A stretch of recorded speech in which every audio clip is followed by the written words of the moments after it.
Merci Monsieur le Président, merci Monsieur le Ministre de venir à notre rencontre aujourd'hui. J'ai envie de revenir aux fondamentaux de la création de l'Union européenne. Je ne vais pas tous les citer, mais il y en a deux qui me tiennent à cœur, la paix et la solidarité. Et quand on veut essayer d'explorer ces deux fondamentaux, ça convoque au moins une dimension, celle de l'approche globale. Et donc moi je préfère de loin les solutions qui s'attaquent aux causes plutôt qu'aux conséquences.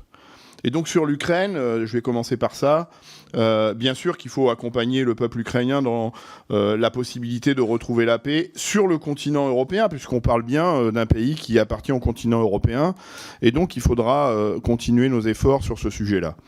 En revanche, j'attire votre attention, et ça m'amène vers le Mercosur, parce qu'on l'a vu dans le cas de l'Ukraine aussi, sur le cynisme de certains spéculateurs qui se saisissent de l'instabilité géopolitique en Ukraine pour spéculer, notamment sur des denrées alimentaires. Donc là, le rôle de l'Europe est fondamental pour essayer d'éviter que ce cynisme puisse perdurer et que certains spéculent comme ils l'ont jamais fait avec des profits inédits sur fond de crise géopolitique en Ukraine.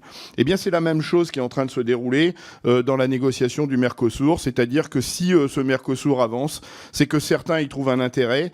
C'est loin d'être l'intérêt général, c'est-à-dire qu'au Mercosur, rien ne respecte les standards qu'on impose à nos agriculteurs en Europe, que ce soit sur les hormones de croissance, que ce soit sur les pesticides, que ce soit sur le bien-être animal, que ce soit sur le bien-être des travailleurs, que ce soit sur les accords de Paris. Rien n'est respecté. Donc j'attire votre attention sur le fait qu'il faudra être extrêmement vigilant sur l'hypothèse de conclure un accord avec le Mercosur, parce que les spéculateurs sont à la manœuvre et c'est loin de servir l'intérêt commun.